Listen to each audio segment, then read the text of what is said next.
저자의 의도와 하나님의 기대라는 제목으로 말씀 전할 때에 하나님의 크신 은혜가 예배하시는 모든 성도들에게 함께 하시기를 간절히 축원합니다. 이 열왕기서의 저자가 누구인지에 대해서는 정확히는 알 수 없지만 가장 인정받고 있는 학설은 바로 예레미야 선지자를 저자로 보는 견해입니다. 예레미야의 활동 시기는 유다 왕국의 말기입니다. 유다가 멸망당하는 모든 과정 가운데 예언한 선지자이죠. 나라가 망해가는 것을 본 예레미야는 하나님께서 세우신 이스라엘 나라가 왜 분열되었고 왜 아수르와 바벨론에게 멸망당했는가가 중요한 질문이었습니다. 그렇기 때문에 열왕기서에 나타나는 이 흥망성쇠의 과정 역시 이러한 질문에 대한 해답을 찾아가며 기록했을 것입니다. 그래서 열왕기서는 크게 네 가지 이야기로 나눠볼 수 있는데요. 솔로몬 이야기, 남북이 갈라지는 이야기, 그리고 아하방 이야기, 그리고 망해가는 이야기로 진행이 됩니다. 그래서 남북이 갈라진 후에 왕들의 이야기를 보면 독특하게 기록이 되어 있는 것을 볼 수 있습니다. 어떤 왕들의 이야기는 5절에서 또 7절 정도로 짧게 아주 배경 처리하듯 기록을 하였습니다. 반면 어떤 왕들의 이야기는 정말 멍석을 깔아놓고 앉아서 자세히 아주 오랫동안 기록하기도 하였습니다. 이렇게 기록한 이유는 이 흘러가는 대로의 이야기가 아니라 그 의도를 가지고 기록한 게 아니라 저자가 말하고자 하는 의도를 가지고 기록했다는 것이죠. 도대체 하나님께서 택하신 이스라엘 나라는 왜 망했는가? 이래서 나라가 망했구나. 이 망한 결과를 보면서 망하게 된 원인을 찾아내고 그 원인을 중점적으로 기록을 한 것이죠. 그래서 이 성경을 읽는 독자들에게 이렇게 했기 때문에 나라가 망했다, 이렇게 하면 나라가 망한다라는 이 원인과 결과에 대해서 알려주고 있는 것입니다. 그래서 읽는 독자들이 이 잘못된 역사를 반복하지 않게 하기 위함이죠. 이 시간 저자의 의도와 목적을 통해서 우리에게 말씀하시는 하나님의 음성 듣기를 원합니다. 그래서 이스라엘 열왕들의 이야기를 보면서 믿음의 선조들이 다 잘못한 건 아니지만 잘한 사람들은 본받고 또 잘못된 모습은 또 고쳐서 하나님 나라의 백성으로서 끝까지 승리하는 그런 인생들이 되시기를 간절히 축원합니다. 솔로몬 이후 나라가 분열됩니다. 남유다는 솔로몬의 아들인 르호보암이, 그리고 북이스라엘은 솔로몬의 신하이며 느밧의 아들인 여로보암이 각각 왕이 됩니다. 남북이 갈라져서 각각 두 왕이 이 다스리게 된 것은 일전에 이 선지자 아히야를 통해 여로보암에게 하신 말씀대로 이루어진 것이죠. 아히야는 자기 입은 새 옷을 12조각을 내서 나눈 뒤에 이 10조각을 여로보암에게 주면서 하나님의 말씀을 전합니다. 이 다윗을 위해서는 한 지파, 물론 안에 시몬이 있지만 이 한 지파, 유다 지파를 솔로몬에게 주고 나머지 10지파는 너에게 주겠다라고 하시면서 이렇게 말씀하십니다. 열왕기상 11장을 보면요. 열왕기상 11장 38절. 내가 명령한 모든 일에 순종하고 내 길로 행하며 내 눈에 합당한 일을 하며 내 종 다윗의 행함같이 내 율례와 명령을 지키면 내가 너와 함께 있어 내가 다윗을 위하여 세운 것 같이 너를 위하여 견고한 집을 세우고 이스라엘을 내게 주리라. 하나님은 여로보암에게 내 명령에 순종하고 또 다윗과 같이 잘 행한다면 너를 위해서 견고한 집을 세우겠다, 이스라엘을 내게 주겠다, 이렇게 약속을 하신 거예요. 유다와 그 안에 있는 시몬, 이 두 지파 외에 이 10지파를 맡기셔서 왕으로 세운 것은 참으로 엄청난 일입니다. 근데 10지파를 맡아서 북이스라엘의 왕이 된 이 르호보암은 어떻게 나라를 통치해 나갑니까? 솔로몬이 건축한 성전이 예루살렘, 즉 남유다 지역에 있었습니다. 그렇기 때문에 북이스라엘 백성들도 성전에서 제사를 지내려고 남쪽 유다 지역으로 내려갈 수도 있는 상황이에요. 그래서 여로보암은 이를 방지하기 위해 정책을 세우는데요. 북이스라엘 지역의 최남단과 최북단인 이 베델과 단에 금송아지를 세워서 백성들이 거기에서 제사를 드리게 한 것이죠. 또 산당도 짓고요. 레위 자손이 이제 다 유다에 있으니까 보통 백성으로 제사장도 막 삼습니다. 유다의 절기와 비슷하게 원래는 7월 15일이 초막절인데 8월 15일에 절기를 지키게 하였습니다. 하나님은 여로보암에게 10집 하나 되는 많은 지파를 이 이스라엘 나라로 이렇게 맡기셨지만 여로보암은 이 백성들이 우상을 숭배하게 하고 또 여호와 신앙을 변질시키는 그런 죄를 범하게 되는 것을 볼 수 있습니다. 그래서 13장에도 말씀 나눈 것처럼 하나님은 베델의 늙은 선지자를 통해서 이 잘못된 베델 제단에 대해서 깨닫게 하였지만 그는 돌이키지 못합니다. 결국 13장 33절에서 34절의 말씀을 보면 여로보암이 이 일 후에도 그의 악한 길에서 떠나 돌이키지 아니하고 다시 일반 백성을 산당의 제사장으로 삼되 누구든지 자원하면 그 사람을 산당의 제사장으로 삼았으므로 이 일이 여로보암 집의 죄가 되어 그 집이 땅 위에서 끊어져 멸망하게 되리라. 왕이 되기 전에는 나라를 세우겠다는 예언의 말씀을 들었지만 그 책임을 제대로 하지 못하고 죄를 짓게 됨으로써 결국 멸망의 예언을 듣게 되는 것입니다. 그때 무슨 일이 또 있었냐면 오늘 말씀이죠. 여로보암의 아들 아비야가 병에 걸리게 됩니다. 그냥 물어보면 되는데 민망한지 그것도 여로보암 자기가 물어보는 것도 아니고 자기 아내를 변장시켜서 이 선지자 아히야에게 보내서 이 아이가 어떻게 될는지 물어보게 합니다. 이때 하나님께서 아히야에게 이렇게 말씀하시는데요. 7절부터 10절까지입니다. 7절부터 10절까지 제가 봉독합니다.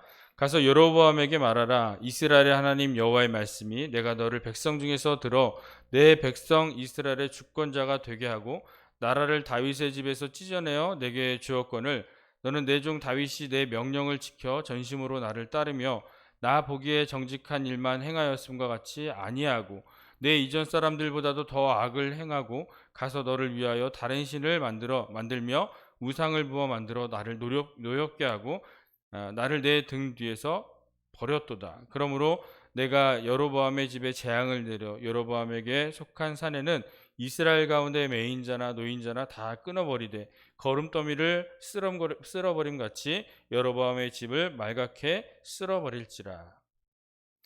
이스라엘 나라를 맡기셨는데도 불구하고 제대로 감당하지 않으니까 오히려 백성들이 악을 행하게 하고 백성들이 우상 숭배하게 만드는 것에 대해서 책임을 물으신 것이죠. 그래서 하나님은 여로보암의 집안을 심판하시게 된 것입니다. 우리 성도 역시 여로보암과 같이 하나님께서 맡기신 자들인 줄 믿으시기 바랍니다. 다른 사람들보다 먼저 복음을 듣게 하시고 구원받은 하나님의 자녀로 택하셔서 지금 이 자리에 있다는 사실을 기억하시기 바랍니다.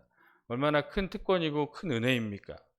우리가 받은 것에 대해서 귀하고 복된 일이라고 생각하시고 또 감사하고 기뻐하실 것입니다. 그러나 한편으로는 하나님께서 우리에게 복음을 먼저 받은 자로서 어떠한 책임을 물으실지도 생각을 해봐야 합니다. 포도나무를 심었다면 포도 열매를 거두어야 합니다. 우리에게 주신 달란트가 있다면 이를 잘 사용해서 이익을 남겨야 합니다. 복음을 먼저 듣고 또 하나님의 자녀가 된 우리는 복음을 맡은 자로서 복음을 듣지 못한 자들에게 부지런히 복음을 전해야 하는 책임이 있다는 사실을 기억하시기 바랍니다. 하나님은 여로보암에게 큰 일을 맡기셨습니다. 그러나 하나님의 말씀에 따라 살지 않고 하나님께서 원하시는 대로 살아가지 않습니다. 자기가 원하는 대로 또 자기가 계획한 대로 살아가고 결국 그래서 이로 인해서 백성들을 죄를 짓게 했다는 것이죠. 그리고 그것에 대한 책임을 물으시죠. 한 주인이 종들에게 5달란트, 2달란트, 1달란트를 각각 맡깁니다. 주인의 의도는 무엇입니까? 이를 가지고 장사를 하든 일을 하든 이윤을 남기는 것이죠. 근데 자기 생각과 또 계획대로 땅에 이 돈을 묻어두고는 오히려 주인을 악하다고 하는 한 종이 있습니다. 결국 그는 가진 것도 빼앗기고 바깥 어두운 데로 내쫓기고 슬피 울며 이를 갈게 되는 것이죠. 사랑하는 우리 성도 여러분, 하나님께서 우리에게 주신 이 귀한 은혜들, 예수 그리스도의 복음, 수많은 복과 은혜를 우리에게 허락해 주신 줄 믿습니다. 이것은 내가 잘나서도 아니고 하나님께서 나를 더 이뻐하시거나 더 사랑해 주시는 것도 아닙니다.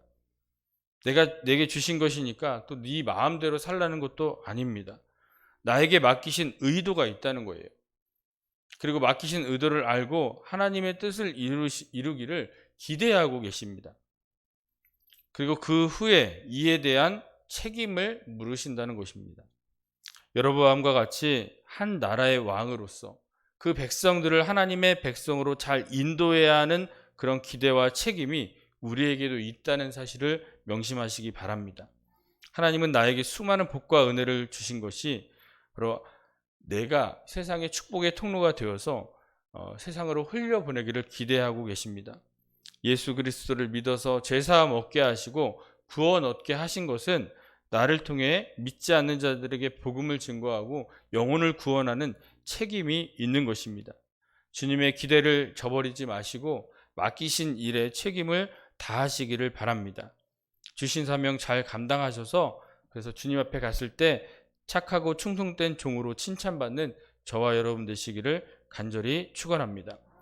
안타깝게도 여로보암은 제대로 책임을 감당하지 않고 오히려 하나님을 떠나 악을 행하게 하는 이런 백성들을 우상숭배하게 하는 결과로 이제 아들을 잃게 되죠.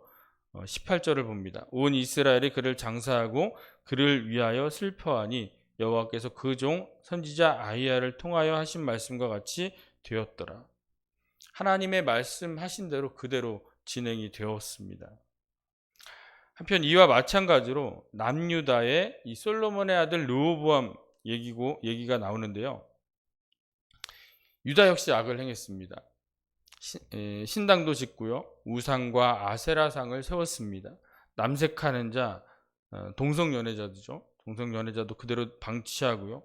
이로 인해 백성들이 모든 가증한 일을 본받아서 행하게 했다는 것입니다. 결국 애굽왕 시삭이 예루살렘을 쳐서 성전과 왕궁의 보물들과 솔로몬의 금 방패를 빼앗게 하십니다.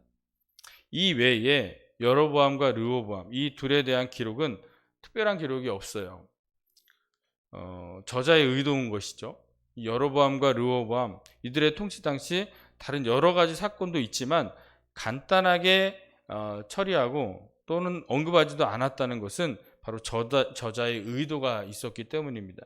즉 이들이 왜 멸망을 당했는가, 이 왕의 가문은 왜 끊어졌는가, 이 의도를 말하고 싶었다는 것이죠. 사랑하는 우리 성도 여러분, 망하는 인생들을 보면서 왜 망했는지 그 이유와 원인을 발견하시기를 바랍니다. 반대로 하나님께서 기뻐하시는 인생을 보면서 다윗과 같은 사람이죠. 하나님은 무엇 때문에 그를 기뻐하셨는지도 찾아보시기를 바랍니다. 그래서 고칠 것은 고치고 우리가 붙들어야 할 것은 꼭 붙들으시기를 바랍니다. 그리고 주신 복과 은혜, 받은 달란트와 사명을 위해서 살아가는 성도들이 되시기를 소망합니다. 그래서 다윗과 같이 하나님의 마음에 꼭 맞는 왕이 되시고 또 맡기신 것에 대한 책임을 다하셔서 하나님이 기뻐하시는 하나님 나라를 이루어가는 저와 여러분 되시기를 간절히 축원합니다. 기도하겠습니다.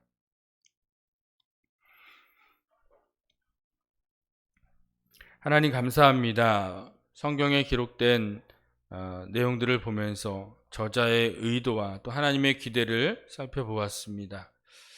왜 망했는지를 알게 하는 이 말씀을 기억하면서 우리가 잘못된 그들의 모습들을 되돌아보게 하여 주시고 우리에게도 그러한 모습이 있지 않은지를 되돌아보기를 원합니다. 자라는 왕들의 모습은 우리가 본받게 하여 주시고 또 잘못된 왕들의 모습은 왜 망했는지를 깨달아 알게 하셔서 우리의 모습을 하나님 앞에 온전한 모습으로 나아갈 수 있도록 고쳐 나갈 수 있도록 인도하여 주옵소서.